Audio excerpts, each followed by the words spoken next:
Hello friends and welcome to the Exams Made Simple, and we are back again with the Hindu Complete Newspaper Analysis for 2nd of September 2020. 2 सितंबर 2020 का Hindu newspaper analysis देखेंगे. Before we start, these are the questions for you today. First question is Medbot, sometimes seen in news recently, is a remote controlled medical trolley to deliver food medicines to COVID-19 patients. It was developed by, इनमें से किसने Medbot को develop किया? Options are A Indian Railways, B All Indian Institute of Medical Sciences, C ICMR यानी Indian Council of Medical Research, या D Defence Research and Development Organisation. Question number 2 is consider the following statements with respect to Astrosat. Astrosat के regarding statements दिए, आपको बताना है कौन सा सही है कौन सा गलत. पहला स्टेटमेंट कह रहा है it is India's first multi wavelength space observatory. दूसरा स्टेटमेंट कह रहा है कि it has detected one of the earliest galaxies AUDFS01 in extreme ultraviolet light. Which of the following are correct? Options are 1 only, 2 only, both, या none. Question number 3 is world's largest solar tree was recently installed in which of the following states? इनमें से कौन सा state में world's largest solar tree was installed? Options are A Gujarat, B Rajasthan, C Tamil Nadu, या D west Bengal. Question number 4 is consider the following statements with respect to East Asia Summit. East Asia Summit के regarding statements दिए हैं, आपको बताना है कौन सा सही है. पहला स्टेटमेंट कह रहा है India, China, US, Japan and Russia are the members of EAS. दूसरा स्टेटमेंट कह रहा है it is ASEAN centred forum and can only be chaired by an ASEAN member. Which of the following are correct? 1 only, 2 only, both, या none. So these are the 4 questions for you today. Please do try to answer these questions in the comment section below. Now हम अब कुछ factual news items भी discuss करेंगे.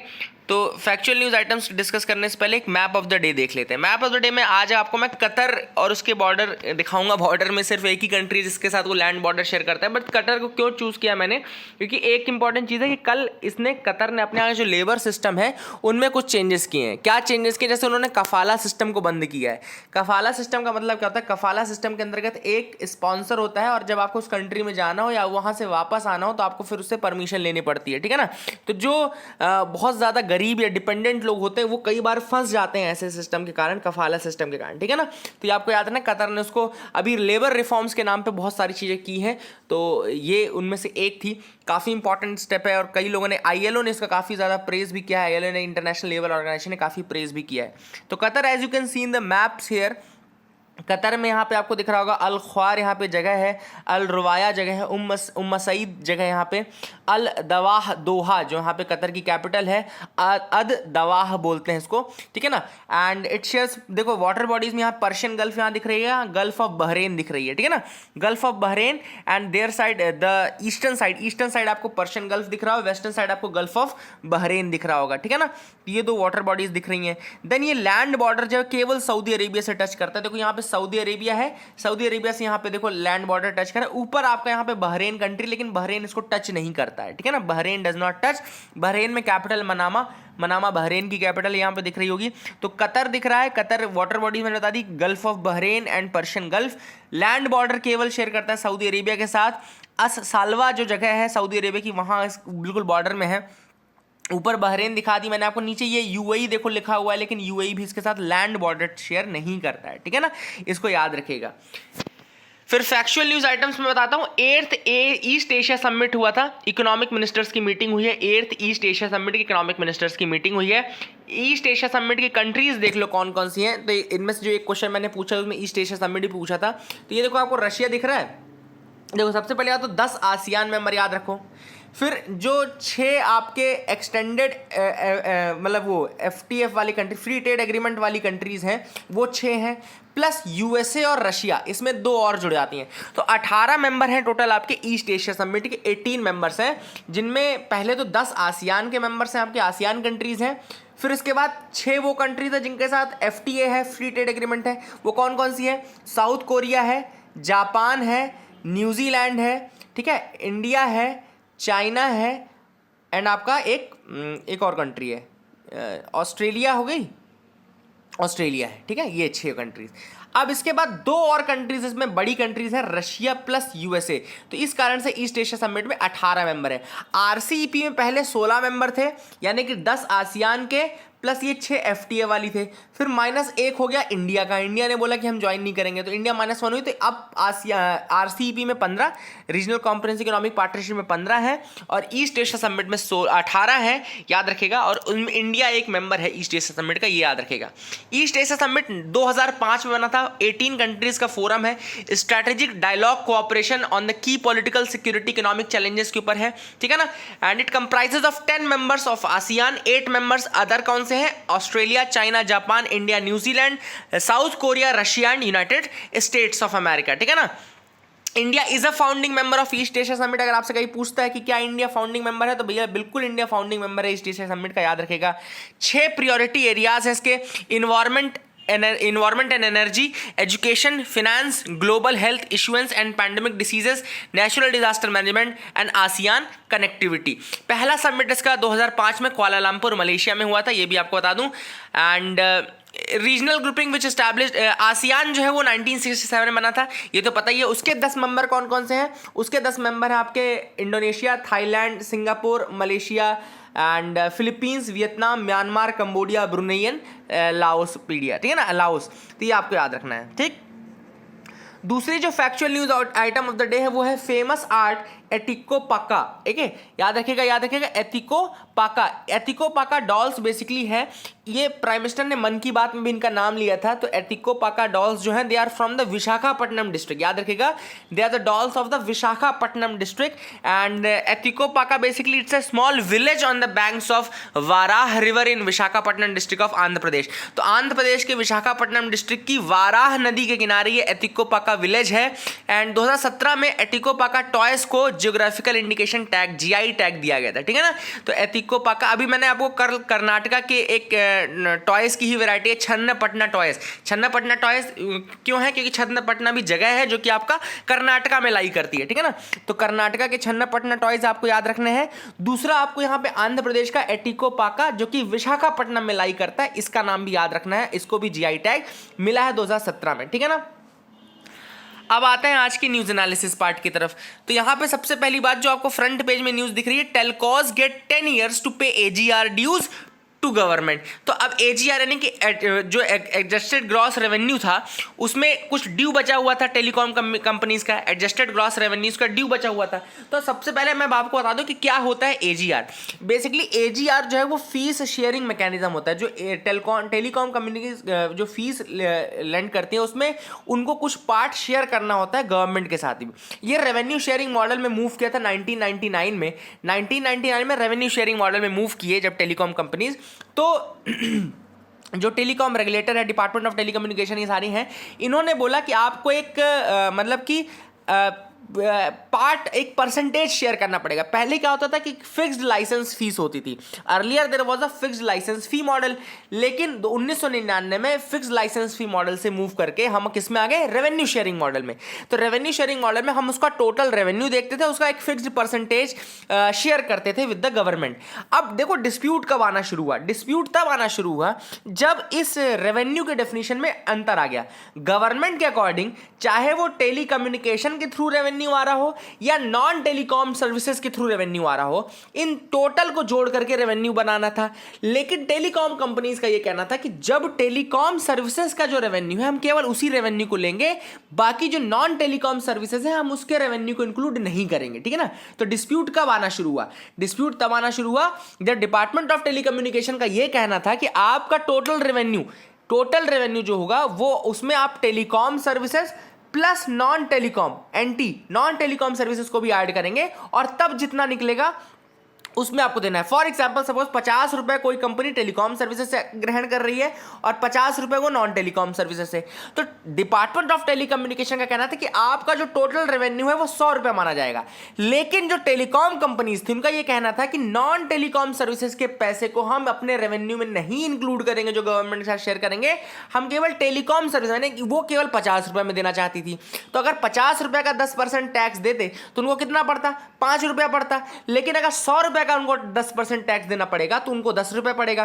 तो telecom company का कहना था कि हम 5 रुपए देंगे, लेकिन डिपार्टमेंट ऑफ टेलीकम्युनिकेशन कहना था कि नहीं, आप 10 रुपए देंगे। तो ये डिफरेंस था जिस कारण से उन्होंने पे ही नहीं किया, और जब उन्होंने पे नहीं किया तो ये पूरा एग्रीगेट होता गया 1999 के बाद, ये पूरा जुड़ता गया और अब बहुत लाखों करोड़ रुपए में ये पूरा ड्यू चला गया है। एंड अब जाके केस में सुप्रीम कोर्ट ने कहा है कि आप 10 साल के अंदर अपने ड्यूज को फुलफिल करेंगे, जबकि गवर्नमेंट ने प्रपोज किया था 20 साल। गवर्नमेंट ने कहा था कि चलो इनको 20 साल दे दीजिए आप, लेकिन इनको अपने ड्यूज को फुलफिल करना है। But now the supreme court has said that 20 years is too much of a time, 20 years is too much of a time, therefore they have to pay the dues within the 10 years। उनको 10 सालों के अंतर्गत ये AGR dues fulfil करने पड़ेंगे। तो I hope आपको समझ में आ गया होगा कि पहले जो था वो फिक्स्ड लाइसेंस फी मॉडल था, वहां से मूव करके गए हम रेवेन्यू शेयरिंग मॉडल में। रेवेन्यू शेयरिंग मॉडल में एक certain percentage of the net revenue आपको देना पड़ता, लेकिन डिफरेंस कहां पे आया, डिस्प्यूट कहां से आना शुरू हुआ, जो डेफिनेशन थी रेवेन्यू की। गवर्नमेंट का कहना था कि telecom services plus non telecom services को आपको इंक्लूड करना पड़ेगा, लेकिन जो टेलीकॉम कंपनीज थी उनका कहना था कि नहीं भैया, हम केवल आपको टेलीकॉम सर्विसेज का पैसा देंगे, नॉन टेलीकॉम सर्विसेज का नहीं देंगे, जिस कारण से पूरा डिस्प्यूट आया। आई hope you got clarity regarding this topic, आपको समझ में आ गया होगा। आगे मूव करते हैं, देखते हैं और क्या इंपॉर्टेंट न्यूज आइटम्स हैं। अगस्त 2020 had 4 good air quality days. तो यहाँ पे जो इशू टॉपिक आया है सामने वो है एयर क्वालिटी इंडेक्स का। अब आप सबको पता है एयर क्वालिटी इंडेक्स जो है वो नेशनल एयर क्वालिटी इंडेक्स हमने 2014 में लॉन्च किया था under the 1 number 1 colour 1 description scheme. ठीक है, 1 नंबर 1 कलर 1 डिस्क्रिप्शन के अंतर्गत हमने एयर क्वालिटी को जज करने के लिए किया था। अब इसके अंतर्गत टोटल 6 कैटेगरीज होती हैं और 8 पॉल्यूटेंट्स हैं जिनको मेजर किया जाता है। There are total 6 categories of air quality and there are 8 pollutants which are measured.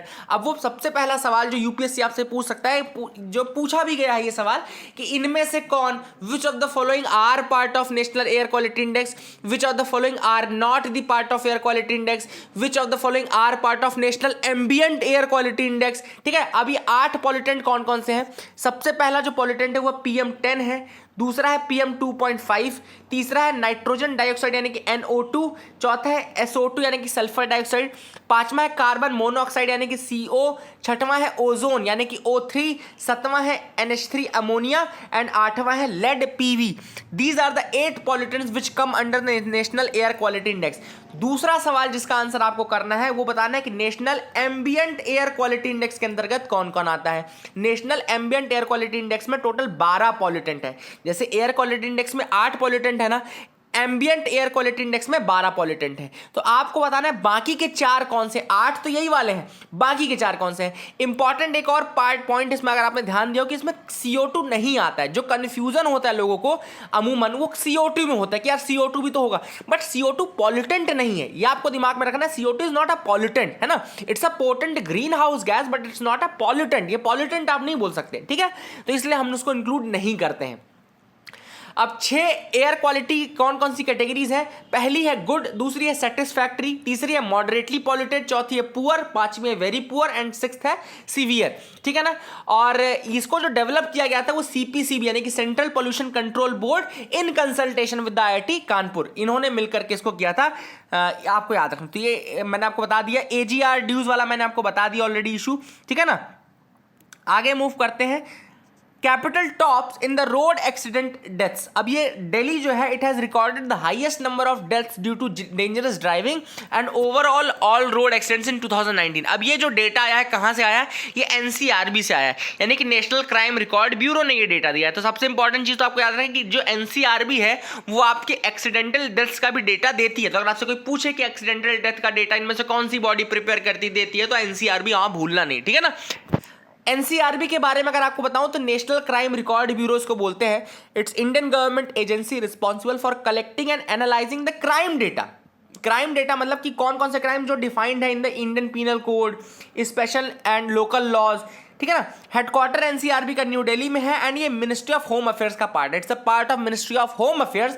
अगर आपसे कोई पूछे कि कब बना था तो ये 1986 में बना था। If you can check in the web, ये मैंने यहाँ पे नोट्स में नहीं लिखा but you can check in the web, ये 1986 में बना था। I don't exactly remember the date but year is 1986, you can clarify that. तो NCRB 1986 बना था, मिनिस्ट्री ऑफ होम अफेयर्स के अंतर्गत आता है और ये जो क्राइम का है पूरा एग्रीगेट ये सब चीज़ें बताता है। डोमेस्टिक क्राइम कितने हुए, वायलेंस कितने हुए, सुसाइड कितने हुए, एक्सीडेंटल डेथ्स कौन कौन सी हुई, तो ये सारी चीज़ों का डेटा ये इकट्ठा करके रखता है। I hope you got clarity regarding that as well. आगे मूव करते हैं, एडिटोरियल सेक्शन में आएंगे हम। तो एडिटोरियल जो लिखा गया है M.K. नारायणन द्वारा लिखा गया आर्टिकल, से very good article. In Kashmir still a long way to go. अब यहाँ पे कश्मीर इशू को हाईलाइट किया गया है। देखो सबसे पहले ऑथर ने कहा कि जब अगस्त लास्ट ईयर 2019 में पार्लियामेंट में आर्टिकल 370 और आर्टिकल 35A रिमूव किया था, तो they were basically for the welfare of the Jammu Kashmir. आपने ये प्रिटेंड किया कि जब ये दोनों आर्टिकल हट जाएंगे तो जम्मू कश्मीर की सारी ट्रबल्स खत्म हो जाएंगी। बट ऑथर का ये कहना है कि the asymmetric character of the Indian federal structure, notwithstanding the manner in which the changes were affected caused a great deal of dissonance। मतलब ये जो मेथडोलॉजी थी रिमूव करने के आर्टिकल, देखो आपने रिमूव किया वो बात गलत सही नहीं है, वो अलग बात हो गई, लेकिन जो मेथडोलॉजी थी कि without due deliberations and all आपने उसको रिमूव कर दिया, that created lot of dissonance in the eyes of the people. Author का ऐसा कहना है। इस पॉलिटिक्स को, इस जो ये स्कीम होती है इसको गवर्नमेंट की, इसको शॉक एंड ऑ टैक्टिक्स बोलते हैं। It is known as shock and awe tactics of the government. याद रखिएगा, अचानक से कोई डिसीजन ले लेना, shock and awe tactics of the government, ये टर्म्स भी आप यूज कर सकते हैं जब भी आप आंसर राइटिंग करें, ठीक है ना। ऑथर ने कहा कि the basically rashness of the determination to cross the Rubicon and erase the notion of separate Kashmiri identity. जो सेपरेट कश्मीरी आइडेंटिटी चलती है, मतलब कश्मीर के लोग अगर आप देखो तो they are Singh about Kashmiriyat और सेपरेट कश्मीरी आइडेंटिटी, इसको डिसॉल्व करना था basically, to dissolve that within the ambit of your Indian identity, है ना। तो ये ऑथर ने कहा है। लेकिन ये जो इशू है कश्मीर का, इतना ईजी इशू नहीं, क्यों? क्योंकि यहाँ पे एक ऐसा नेबर के साथ डील कर रहे हैं जिसने कि 4 वॉर हमसे सिर्फ इसलिए लड़ लिए ताकि, क्योंकि एक जिसके अंतर्गत कश्मीर नाम आया हो। तो 4 wars were there by a neighbour, जो कि कश्मीर जिसमें से एक पार्ट था, ठीक है ना। Unrealised goals and concerns. तो यहाँ पे बात करें, intended objective of bringing Kashmir into the national mainstream, reducing levels of violence within the union territory and expansion of jobs and economic opportunities are still to happen, ठीक है ना। अब अगर हम देखें कि क्या क्या इश्यूज हैं, तो बेसिकली ऑथर ये कहना चाहता है कि जो पूरा इशू था कि जॉब्स मिल जाएंगे, इकोनॉमिक अपॉर्चुनिटीज़ होंगी, ये सारी चीज़ें तो अभी भी होना बाकी है, पीस भी नहीं आ पाया अभी तक वहाँ पे। The only silver lining has been the elimination of some of the top leaders of the terrorist outfit. बस एक अचीवमेंट हमको ज़रूर मिला है कि कुछ जो टेररिस्ट आउटफिट्स थे उनके हमने टॉप लीडर्स को ज़रूर खत्म किया। फॉर एग्जाम्पल हिजबुल मुजाहिदीन के जो लीडर्स थे उनको हमने खत्म किया, तो this was a great achievement. But बाकी के जो अचीवमेंट्स थे वो हमको अभी तक नहीं मिल पाए, ठीक है ना।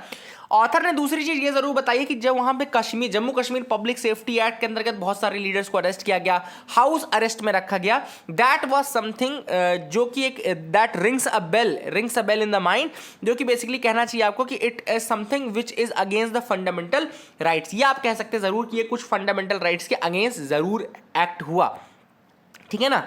ऑथर ने वही चीज़ बोली। उसके अलावा सबसे इंपॉर्टेंट इशू जो फेस करना पड़ा है वो फेस करना पड़ा है इंटरनेट कनेक्टिविटी के जाने का।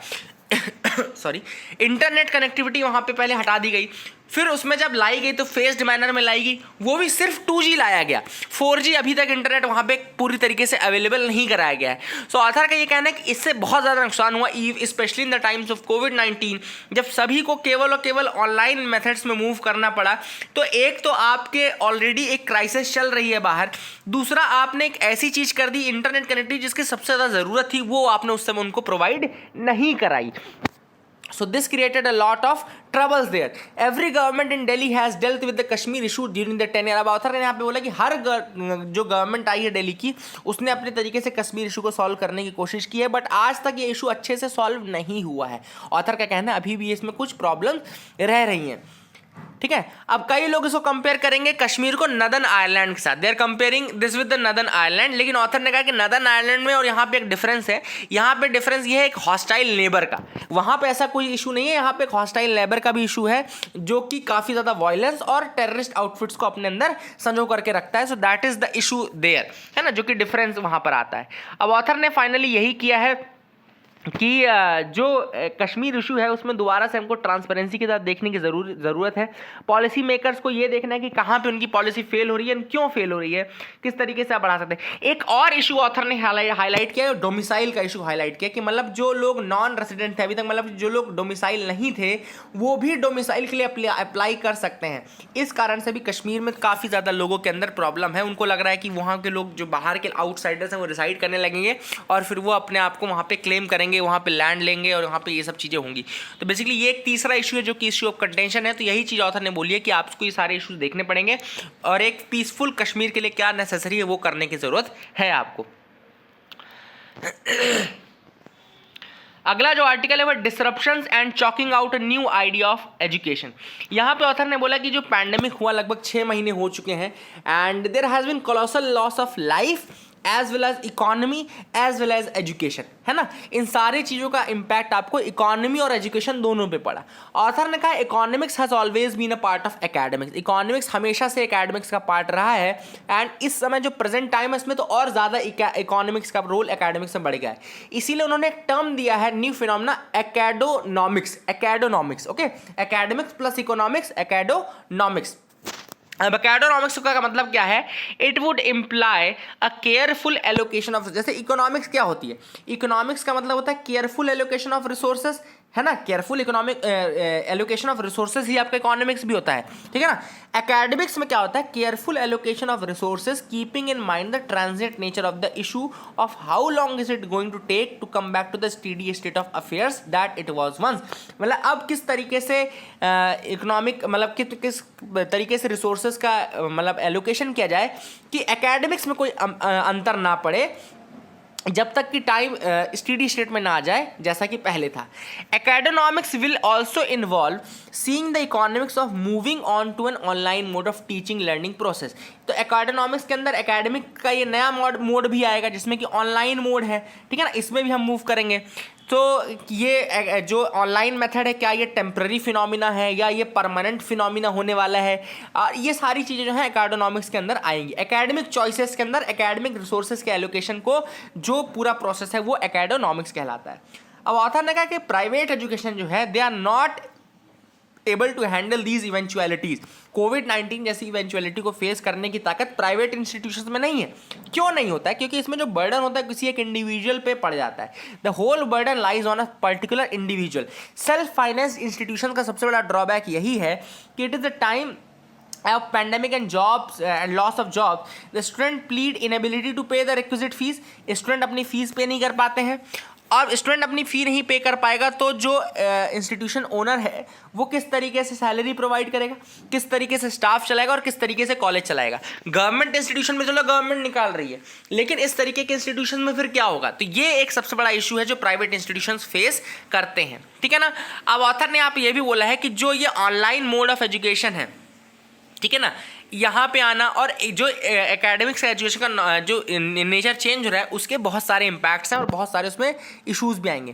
पहला है the scaling of operation that would include the dual mode of online and offline is going to be expensive due to dual mode of educational delivery. अब जो पैंडेमिक के टाइम को देखते हो आप देख रहे होंगे कि अब dual mode of education delivery होगी। पहले केवल ऑफलाइन हो रही थी, अब डुअल मोड होगी, मतलब आपको ऑफलाइन भी देना पड़ेगा और कभी ऑनलाइन भी देना पड़ेगा। तो इस कारण से डुअल मोड में जाने के लिए काफ़ी ज़्यादा पैसा लगेगा आपको। ये पहला जो इशू आएगा वो ये है। Second is the online teaching mode brings with it increased cost of IT infrastructure। जो ऑनलाइन मोड है उसके साथ IT इंफ्रास्ट्रक्चर की जो कॉस्ट है वो आ जाती है, ठीक है ना। क्लाउड रिसोर्सेज की जरूरत पड़ेगी, सर्वर्स की जरूरत पड़ेगी, बैंडविड्थ की जरूरत पड़ेगी, ये सारे इश्यूज आएंगे।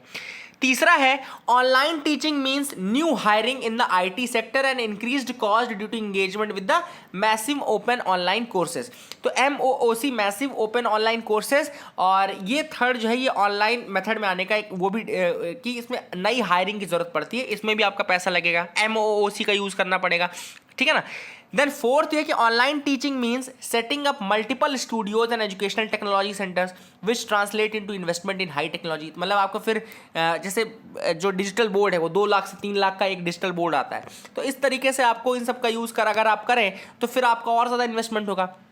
फिफ्थ जो है creation of virtual laboratories across all the domains of studios and examination centre. Fifth इसका ये है creation of virtual laboratories across all the domains of studies and studios मैंने बोला, studies and examination centre. Creation of virtual laboratory, तो virtual labs बनानी पड़ेंगी, examination के अलग मेथोडोलॉजी है, स्टडीज के अलग मेथोडोलॉजी, ये सारी चीज़ें करनी पड़ेंगी। Finally it's a wrong perception that every faculty member can adapt in the online teaching mode. तो ये भी नहीं कि अब सारे टीचर्स ऑनलाइन टीचिंग करने के लिए बिल्कुल अडेप्ट हो, है ना। उनमें से कुछ पढ़ा सकते हैं, कुछ नहीं पढ़ा सकते, कुछ टेक्नोलॉजिकल फ्रेंडली होते हैं, कुछ नहीं होते हैं। ये सारी चीज़ें जो है इश्यूज के रूप में सामने आएंगी। रिफॉर्म्स के रूप में आप क्या एक्सपेक्ट कर सकते हैं? आप ये एक्सपेक्ट कर सकते हैं कि सेंटर और गवर्नमेंट जो है, स्टेट गवर्नमेंट जो है, वो सॉफ्ट लोन प्रोवाइड करेंगे स्टूडेंट्स को, ताकि they can stay up with the educational course, है ना, वो सॉफ्ट लोन प्रोवाइड करेंगे। At the same time student looking at online instruction would be disciplined in to pay some fees charge for the offline instructions, which means that some institutions may well have to shut down due to their inability to meet the cost। अब ये भी होगा कि students या तो पे करें, otherwise क्या हो पाएगा कि जो अगर पे नहीं करेंगे तो कुछ जो प्राइवेट है इंस्टीट्यूशन उनको बंद होना पड़ेगा। इसलिए इनके जो फाइनेंशियल रिक्वायरमेंट्स इनको पूरा करना बहुत ज़रूरी है, ये आपको याद रखना है। अ गोल्डन मूवमेंट, नाउ ये जो है चेस के लिए गोल्डन मूवमेंट है, क्योंकि जो ओलंपियाड हुआ, ऑनलाइन चेस ओलंपियाड हुआ, इसमें इंडिया और रशिया जो था वो जॉइंट विनर थे। ओके, जो जॉइंट विनर थे इंडिया और रशिया थे in the olympiad chess olympiad के विनर थे, ठीक है ना। निहाल सरीन, दिव्या देशमुख, इनको बेसिकली ये जो उस समय फाइनल में मैचेस थे इनके चल रहे थे, ठीक है ना। इंडियन टीम मैनेजमेंट ने एक कंप्लेंट लॉन्च की थी क्योंकि इनका शायद नेट डिस्कनेक्शन के कारण ये बाहर हो गए थे, लेकिन FIDE जो इंस्टीट्यूशन है, जो बॉडी है, उसने इनकी एक्सेप्ट की और फिर इनको जॉइंट विनर किया रशिया के साथ। They declared them joint winner, ठीक है ना।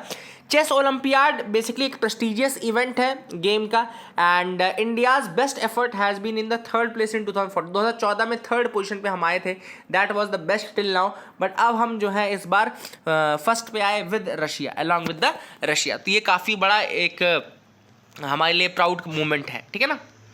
ट्रीटिंग डेटा एज कॉमन्स, तो यहाँ पे एक सबसे पहले कमिटी की बात की है, Gopal Krishna committee setup by the government on developing a governance framework for non personal data, ठीक है ना। नॉन पर्सनल डेटा मतलब जो नॉन पर्सनल आपका नॉन प्राइवेट डेटा है उसकी शेयरिंग के रिगार्डिंग एक कमेटी बनाई गई थी जिसको बोलते हैं गोपाल कृष्ण कमेटी। याद रखिएगा, गोपाल कृष्ण कमेटी, ठीक है ना। It was found necessary to develop strong conceptual legal basis for data sharing requirements and obligation. तो यहाँ इस कमेटी के पास काम था बेसिकली कि क्या लीगल बेसिस होगा, क्या कंसेप्चुअल बेसिस होगा of the data sharing requirement and obligation, ठीक है ना। ऑथर ने यहाँ पे बोला है कि देयर आर 2 की infrastructural components of digital economy. Digital economy जो है अभी जो प्रेजेंट इकोनॉमी, उसके 2 कंपोनेंट है, एक है डेटा, दूसरा है उसकी क्लाउड कंप्यूटिंग। डेटा और डेटा की स्टोरेज, है ना, तो डेटा हो गया, डेटा क्लाउड कंप्यूटिंग हो गया। अब ये जो आपका नॉन पर्सनल डेटा है, ऑथर ने ये कहा है कि जो कमिटी है वो भी देख रही थी कि नॉन पर्सनल डेटा को किस तरीके से ट्रांसफर करना है। तो उन्होंने सबसे बड़ा बात ये बोला कि नॉन पर्सनल डेटा को आप इंफ्रास्ट्रक्चर की तरह ट्रीट कीजिए, यानी कि कॉमन की तरह ट्रीट कीजिए, जो कि यूज हो सकता है for the consumers benefit and that can be used for the community benefit. Community के बेनिफिट के लिए आप यूज कर सकते हैं इस डेटा को। तो यहाँ पे ऑथर ने बोला है बेसिकली इस डेटा को, जो गोपाल कृष्ण कमेटी वो उसको कम्युनिटी डेटा बोलती है। कम्युनिटी डेटा मतलब which can be used and owned by the community, and जो कि आप शेयर कर सकते हैं सोसाइटी में फॉर इट्स ओन बेनिफिट। तो वहीं पे ऑथर ने कम्युनिटी डेटा की बात की है, गोपाल कृष्ण कमेटी ने बात की है। And data from the privately owned, जो मेन है, जो डेटा गैदरर्स है, कलेक्टर्स है, उनकी रिस्पॉन्सिबिलिटी बहुत ज़्यादा बढ़ जाती है इसमें, और वो कौन सा डेटा है, नॉन पर्सनल डेटा है, उसी को डोमेन में रखें और उसका ऐसे डेटा को रखें जिसका कि बेनिफिट पूरी कम्युनिटी एज अ होल को मिल सकता है। तो ये पूरी चीज़ें इस आर्टिकल में की गई हैं। India Russia to hold naval drills in Andaman Sea. अब amid high operational alert by the Indian Navy in the Indian Ocean region due to the ongoing standoff between China and Ladakh, India and Russia are scheduled to hold the bilateral naval exercise Indra 2020 in the Andaman Sea. अब IOR region में basically काफ़ी ज़्यादा alert पे है Indian navy due to the Chinese issue. तो उन्होंने जो Indira exercise होती है, इंदिरा इंडिया और रशिया के बीच की नेवल एक्सरसाइज है, ये अब बेसिकली अंडमान सी में होगी, which is close to the strategic strait of Malacca strait के क्लोज है, वहां पर ये एक्सरसाइज की जाएगी। इंपॉर्टेंट चीज ये है कि हमने, इंडिया ने कावकास 2020 में जाने से मना कर दिया, रशिया ने इसको ऑर्गेनाइज किया था, लेकिन इसमें चाइना भी आ रहा था। इस कारण से इंडिया ने बोला कि भैया चाइना जहां पर आएगा हम वहां नहीं रहेंगे, इसलिए कावकास 2020 में इंडिया ने जाने से मना कर दिया। आपको ये चीज भी पता होनी चाहिए। Number of accidental deaths suicides grew in 2019। NCRB, मैंने आपको पहले बताया कि एक्सीडेंटल डेथ सुसाइड ये सारा डेटा जो एनसीआरबी निकालने का काम करता है, तो इसको अपने दिमाग में बिठाल करके रखना है ना। और 2019 में इनके नंबर जो थे वो बढ़े हैं, ये भी आपको बता दूं। आगे मूव करते हैं। France ready to host the Lebanon aid conference. तो जो फ्रेंच प्रेसिडेंट इमैनुअल मैक्रॉन है, he has said that he is ready to host second aid conference for blast hit Lebanon. Okay, तो सेकंड एड कॉन्फ्रेंस होगी जो कि blast hit Lebanon. Lebanon में जो blast हुआ था काफ़ी ज़्यादा नुकसान हुआ इसका। And the explosion compounded Lebanon's worst economic crisis since the 1975-1990 civil war. 1975 से 1990 के सिविल वॉर के बाद अभी तक तो इकोनॉमिक क्राइसिस लेबनान में बहुत ज़्यादा चल रही है, उसमें ये ब्लास्ट हुआ जिसने कि इम्पैक्ट को और ज़्यादा कंपाउंड करते हैं। सेकंड एड कॉन्फ्रेंस जो होगी लेबनान के रिगार्डिंग, वो आपकी कहाँ पर होगी? वो फ्रांस में होगी, ठीक है ना। आगे मूव करते हैं। Manufacturing activity returns to expansion in August.